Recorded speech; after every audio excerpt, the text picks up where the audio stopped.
প্রতিদিনের মতো সকাল 6টায় শ্রী ঠাকুর ও শ্রী মায়ের কথা শোনার জন্য আপনাদেরকে স্বাগত জানাই। ঠাকুর বলেছিলেন মাকে, একবার বিষ্ণুপুরে যেও। বিষ্ণুপুর হচ্ছে গুপ্ত বৃন্দাবন। ঠাকুরের কথা রাখতে মা একবার গেলেন বিষ্ণুপুর। যেখানে যেখানে আমি যাইনি সব জায়গায় তুমি যাবে বলেছিলেন ঠাকুর। কত হৃদয় তীর্থেও হয়তো স্পর্শ পড়েনি আমার।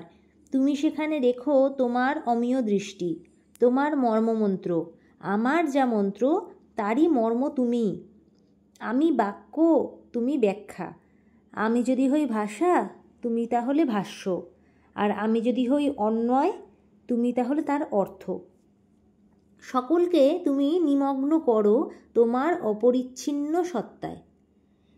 পুরী থেকে এসে গরুর গাড়িতে করে গেলেন তারকেশ্বর।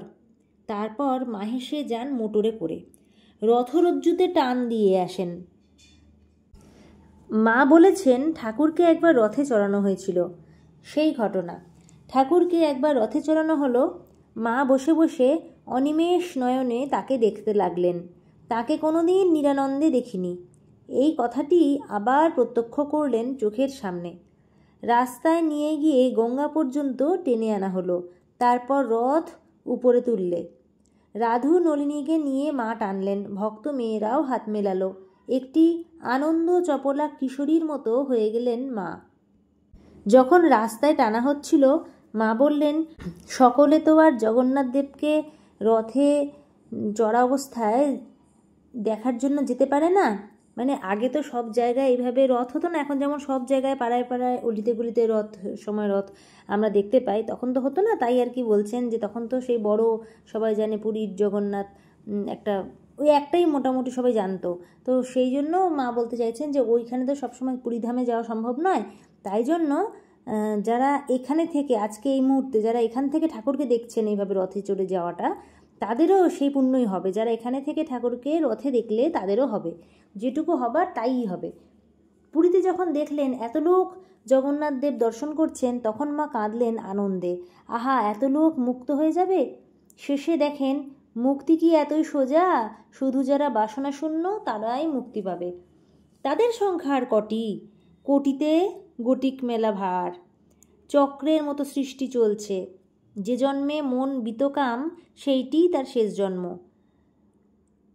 আমি লক্ষ জন্ম চাই, একদিন বলেছিল নরেন। ভয় কিসের? নরেন হলো রোদ্দুরের তলোয়ার, সপ্তর্ষি থেকে এসেছে। সপ্তর্ষি মানে যে সপ্তর্ষি মণ্ডল, সেখান থেকে বলছে। সে হলো প্রজ্বলন্ত জ্ঞানী। জ্ঞানীর আবার জন্ম নিতে ভয় কি? তাদের তো আর পাপ হয় না, তারা তো সমস্ত বন্ধনের বাইরে। ঠাকুর কি রথে উঠে বসলেন না নেমে বসলেন? পুরীতে প্রথম দিন যখন জগন্নাথ দেব দর্শনে যান, ঠাকুরের পুজো একটু তাড়াতাড়ি সেরে নিয়েছিলেন মা। একটি ঘিয়ের টিনের উপর ঠাকুরের ছবি ঠেসান দিয়ে রেখে পুজো করছিলেন। ঘর দৌড় তালা দেওয়া। মন্দির থেকে ফিরে এসে ঘর খুলে দেখেন ঠাকুরের ছবি নিচে নেমে বসেছে। সকালে মনে করলে চোর ঢুকেছিল, জিনিসপত্র নাড়াচাড়া করতে গিয়ে ওপরের ফটো নিচে নামিয়ে বসেছে। কিন্তু চোর কোথায়? বাইরে থেকে ঘর বন্ধ, ভেতরের জিনিসেরও কোথাও এতটুকু নড়চড় হয়নি। চোর ঢুকলেই হলো। শেষকালে ঠাহর করে দেখে সকলে বড় বড় লাল পিঁপড়ে ধরেছে টিনে, ঘিয়ের টিনে। তারই জন্যে আলগোছে ঠিক নেমে বসেছেন। কে জানে অভিমান করেছেন কি না। জগন্নাথদেব দর্শনের তারায় আমার পুজো আজ একটু সংক্ষেপে করলে, বা তাই বুঝি সেটাই হবে, এরকমভাবে সব মা ভাবলেন। তোমাকে অঞ্চলে চেপে নিয়ে গেলাম বুকে করে, ঘিয়ের টিনের ওপর না দেখে তোমাকে দেখে এলাম রত্ন সিংহাসনে। তোমার কৃপা ছাড়া তো তোমাকে দেখা যায় না। তোমার আবার অভিমান কি? তোমার শুধুই কৃপা। একটি স্ত্রীভক্ত বললেন মাকে, মা, ভগবানের যদি কৃপা হয় তখন তো আর সময়ের বাজবিচার করে না। যাকে বলে আলটপকা এসে পড়ে, অসাধ্য সুসাধ্য হয়ে যায়। তা বটে, কিন্তু কালের মতো কি মিষ্টি হয়?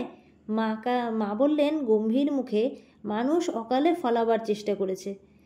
আশ্বিন মাসও তো আম মেলে, কিন্তু জ্যৈষ্ঠী মাসের মতো কি মিষ্টি হয়? ঈশ্বর লাভেরও পথ তেমনি। এ জন্মে হয়তো জপ তপ, পরের জন্মে ভাব, তার পরের জন্মে সমাধি, এইভাবে আর কি। কিন্তু যাই বলো, কৃপার পাত্র হওয়া চাই। রস যে ধরবে সেই ভাব চাই, কৃষ্ণ রস ধরতে শ্রীমতী ভাব। কৃপার আবার পাত্রাপাত্র কি?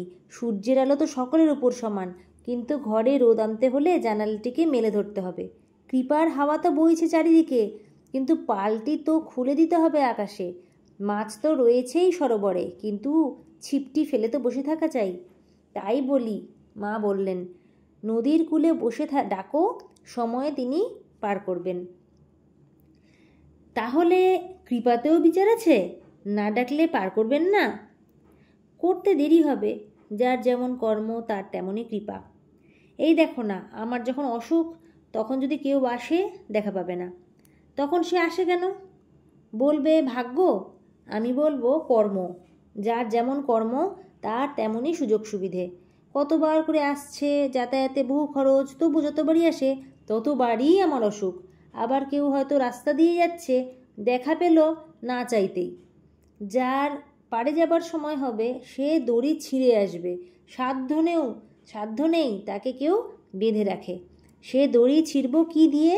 শুধু কর্ম দিয়ে কর্মক্ষয়, কাঁটা দিয়ে কাঁটা তোলা, দড়ির সঙ্গে দড়ি ঘষে ঘষে আগুন করে বন্ধন পুড়িয়ে ফেলা। এই দেখো না, একটি ভক্ত ছেলে আমাকে দর্শন করে ঋষিকেশ গেল। আমাকে দেখেছে, এখন ঠাকুরকে দেখাও। আমি বললুম সময়ে দর্শন পাবে, এখন ঋষিকেশ গিয়েই চিঠি লিখেছে।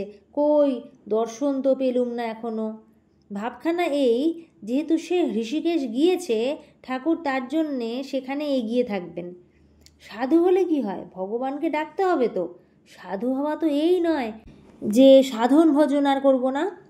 ঈশ্বরকে না ডাকলে কি হয়? কি হবে? কিছুই হয় না। কত লোকই তো তাকে ডাকছে না, তার ওপর তুমিও একজন নাই বা ডাকলে, তাতে আর তার কি?